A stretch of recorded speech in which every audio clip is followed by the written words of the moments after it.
آخر ایسا کیسے ہوا کہ صرف ایک شہر نے بحیرہ روم کی پوری دنیا کو اپنے قبضے میں کر لیا، خاص طور پر تب جب حالات بالکل اس کے خلاف تھے؟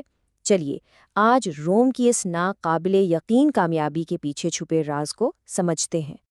ذرا تصور کیجئے، سال ہے 216 قبل مسیح، کنائے کا میدان جنگ۔ ہنیبل بارکا کی فوج نے صرف ایک دن میں رومی فوج پر تاریخ کی بدترین تباہی برپا کر دی ہے، اور شام ڈھلنے تک 70,000 رومی فوجی مارے جا چکے تھے۔ دیکھیے، یہ صرف ایک فوجی شکست نہیں تھی، یہ ایک قومی المیہ تھا۔ یہ تعداد روم کی پوری بالغ مرد آبادی کا 20% بنتی تھی۔ اس بات کو سمجھنے کے لیے ذرا سوچئے، پہلی جنگ عظیم میں جرمنی نے اپنی تقریباً 15% بالغ مرد آبادی کھونے کے بعد ہتھیار ڈال دیے تھے۔ روم نے اس سے کہیں زیادہ صرف ایک دن میں کھو دیا تھا۔ کوئی بھی دوسری قوم اس صدمے سے بالکل ٹوٹ جاتی۔ اور یہیں سے کہانی کا اصل معمہ شروع ہوتا ہے۔ ہینیبل کو تو پورا یقین تھا کہ جنگ ختم ہو چکی ہے۔ اس نے امن کی پیشکش کی۔ کسی بھی دوسری ریاست کے لیے شکست مان لینا ہی واحد منطقی قدم تھا، مگر روم نے انکار کر دیا۔ سوال یہ ہے کہ آخر کیوں؟ اس سوال کا جواب روم کی فوجوں، ٹیکنالوجی یا دولت میں نہیں تھا، بلکہ کسی بہت گہری اور نادیدہ قوت میں چھپا تھا۔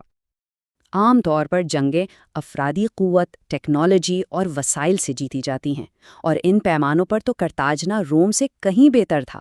لیکن روم کا اصل ہتھیار کچھ اور تھا، ان کا قومی کردار، ایک ایسا کردار جو 3 ستونوں پر کھڑا تھا: اتحاد، نظم و ضبط اور ریاست کے لیے غیر مشروط لگن۔ یہ سمجھنے کے لیے کہ روم کا کردار اتنا مختلف اور فیصلہ کن کیوں تھا، آئیے اس دور کی 3 بڑی تہذیبوں پر ایک نظر ڈالتے ہیں۔ یہ ٹیبل 3 بالکل مختلف دنیاؤں کی تصویر دکھاتا ہے۔ ایک طرف یونان تھا، جہاں انفرادی ذہانت اور آزادی سب سے اہم تھی۔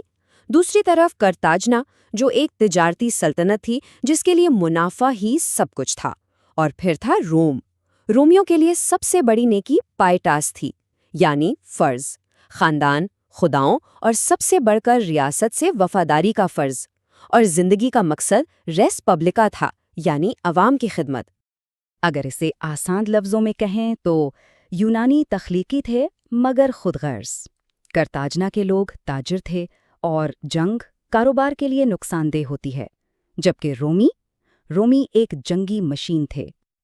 اور یہ صرف نظریات نہیں تھے، یہ وہ کہانیاں تھیں جو ہر رومی بچے کو سنائی جاتی تھیں، ایسی داستانیں جو ان کے لیے تاریخ اور مذہب کا درجہ رکھتی تھیں اور ان کے کردار کو ان کے خون میں شامل کرتی تھیں۔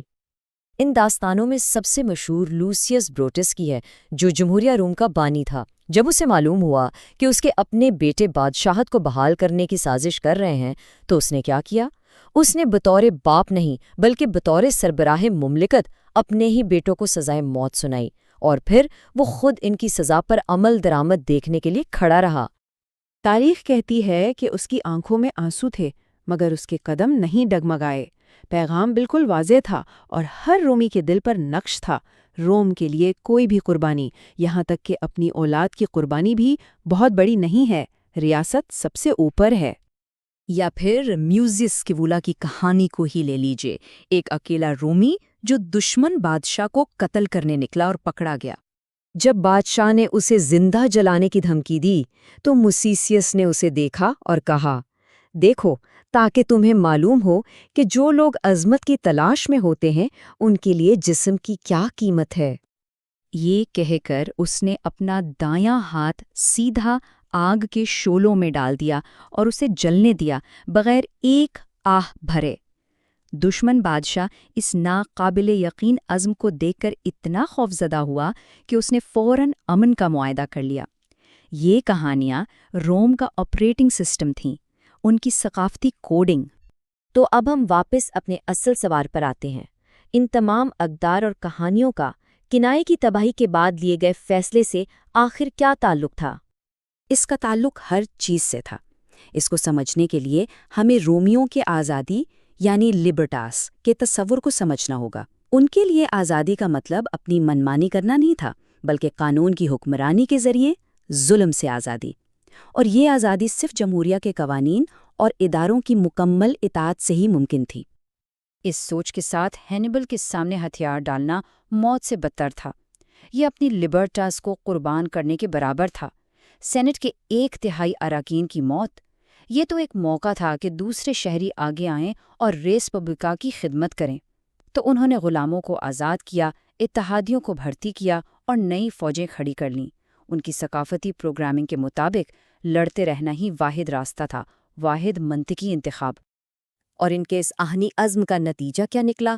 14 سال کی مسلسل جنگ کے بعد انہوں نے ہینیبل کو اسی کے گھر شمالی افریقہ میں شکست دی، اور کہانی یہیں ختم نہیں ہوئی۔ آخرکار انہوں نے کارتاجنہ کو جڑ سے اکھاڑ پھینکا اور شہر کو مکمل طور پر نیست و نابود کر دیا۔ تو روم کی فتح کا راز اس کا کردار تھا، ایک ایسا کردار جسے قربانی، فرض اور لگن سے بنایا گیا تھا۔ لیکن یہ کہانی ایک بہت بڑا سوال بھی چھوڑ جاتی ہے۔ اس جنگی مشین کا کیا ہوتا ہے جب اس کے پاس لڑنے کے لیے کوئی دشمن ہی نہ بچے؟